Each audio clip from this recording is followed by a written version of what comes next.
Hey everyone, it's Collier here, coming to you from the Storybook Wealth Builder HQ, my studio, my dining room table. In today's video, we'll be discussing the strategy known as dividend capture and my experience with it. We'll also discuss what and how dividends work, the resources I used for the strategy, and go through the final results of my experience with that strategy. So let's get started. If you are a shareholder of a stock that pays a dividend, then this diagram will be useful for you. The declaration date determines the following dates on the diagram.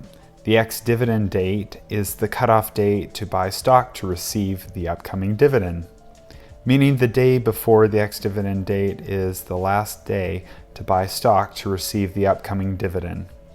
Date of record is the day in which the company records who held shares on the ex-dividend date to receive the upcoming dividend.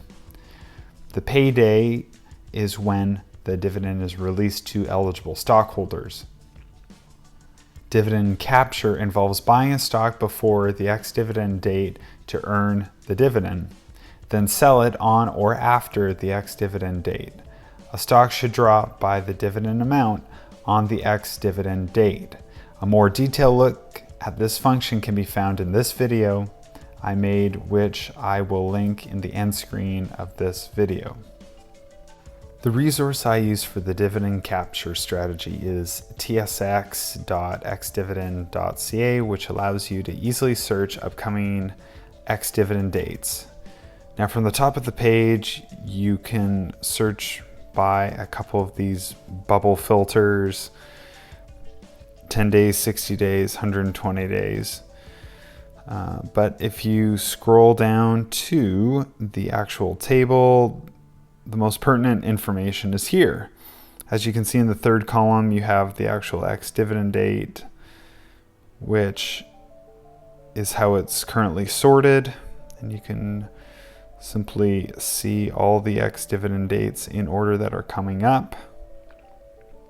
But if we head back up to the top of the page, you can also search by whatever column is most important to you. We can search by yield.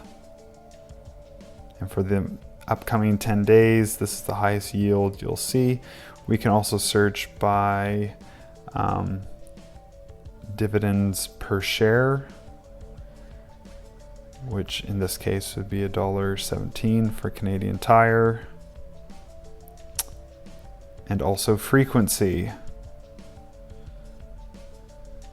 Only quarterly, at least in this example, but every so often you might find like an annual or semi-annual, and those ones are definitely good ones to look at.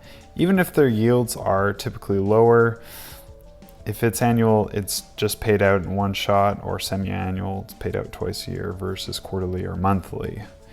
So this is definitely a good spot to look through for companies with upcoming ex-dividend dates.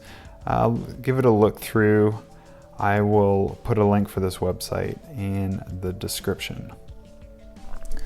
The results from my dividend capture experiment was executed through my tax-free savings account with Wealthsimple Trade as the platform to use, as I could buy and sell stocks commission-free. I used $100 for the experiment, only committed to buying one stock per day regardless of price. I ended the experiment with a profit of 2.2%, with green highlighted boxes representing profit, where the red boxes represented losses. The primary goal for me was actually not based on profit, but whether to see if it was possible to buy and sell stocks within one day, knowing that the price of a given stock would drop by the dividend amount on the ex-dividend date.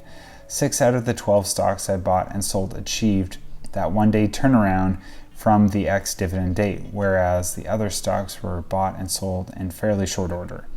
Note that this strategy done within a tax-free savings account can be flagged by the CRA, as they would see this as business income and remove your tax-free savings shelter status. That being said, this strategy can be done within an RSP, as that will be taxed eventually anyways. So have I continued with this strategy after the experiment was over? The answer to that is no. The penalty is much too great for me to continue on with bigger sums of money, and it doesn't fit into my overall philosophy of buying and holding for the long term. This strategy is also not effective when the market is trending down, but could have some utility in sparing instances for certain companies that, say, pay out a dividend annually or semi-annually. Overall, I was pleasantly surprised by the end result and allows me to pass on that experience to others who might have the same idea. Hopefully this was helpful, and if it was, please do the cliche thing and super smash all the buttons of the like and subscribe variety. Make your opinions known in the comments below, and make sure to tune in for upcoming content. Thanks for watching.